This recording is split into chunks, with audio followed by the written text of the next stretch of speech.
Common man, आप सोचो 99% लोगों पर हाँ दूसरों की बातों का प्रभाव पड़ता ही है। जी। ऐसे बहुत कम लोग हैं, रेयर, हम्म। जो दूसरों की बातों से प्रभावित रहते हैं। हमारी स्पिरिचुअलिटी में भी, ज्ञान योग के मार्ग पर भी ये एक मुख्य बात है।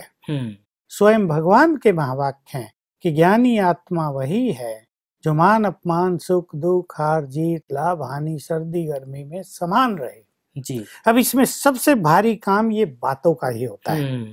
देखिए, मनुष्य सर्दी भी सहन कर सकता है, गर्मी भी, वो भूखा रह भी सकता है, भूख भी सहन कर सकता है, वो बीमारी को भी सहन कर सकता है, पर सबसे कठिन जो चीज है सहन करना, वो है दूसरों के अपमान जनित बोल। जी। अपमान को सहना बहुत बड़ी बात है। और भगवान ने एक बहुत गहरी बात कह दी, हमें जागरूक कर दिया कि अगर तुम में देह अभिमान है तो तुम्हें अपमान की फीलिंग ज्यादा आएगी। अभी मैंने भी ये सब बातें सुनी, और मैंने वो पहला महावाक्य जो सुना है वो भी मैंने सुना 40 साल पहले, और एक मन को तैयार किया कि नहीं, हम तो संगठन में रहते हैं ना, संगठन में कोई ना कोई तो बोलने वाले मिलते ही हैं। तो मैंने अपने को तैयार किया कि नहीं, मुझे दूसरों की बातों के प्रभाव में नहीं आना है। जो भगवान ने कहा उन्हीं बातों के प्रभाव में रहना। इवन जब हम बहुत ज्यादा योग करते थे तो भी बोलने वाले ये बोलते थे, चले हैं योगी बनने, देखेंगे कितना दिन तक योगी बनेंगे। अरे कितने देखे हमने, सब फेल हो गए हैं, किसी से मेहनत नहीं होती। हम सुनते थे, हम सोचते थे ये हमें एक चैलेंज कर रहे हैं, हमें इनके चैलेंज से ऊपर उठ जाना है। जो काम आज तक कोई नहीं कर सका वो हमें करना है।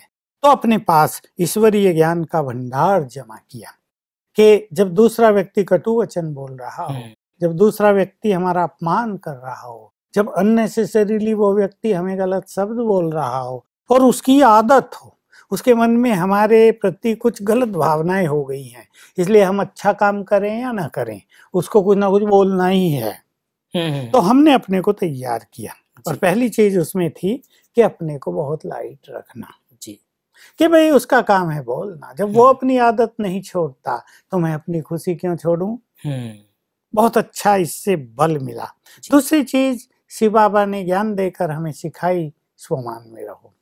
स्वमान का इफेक्ट अपने ऊपर इतना होता है कि दूसरे की बातों पर हंसी भी आने लगती है कि ये क्या बेचारे है, बहुत ताकि बातें कर रहे हैं, या ये हमें जानते नहीं है, चलो इन्हें क्षमा कर देते हैं, कोई बात नहीं, तुम बोल के खुश रहो, हम तुम्हारे बोल सुन के भी खुश हैं। जी। तो लाइट रहना, हल्का रहना। और तीसरी चीज थी अपने में योग का बल बढ़ना, ताकि मन फुल रहे।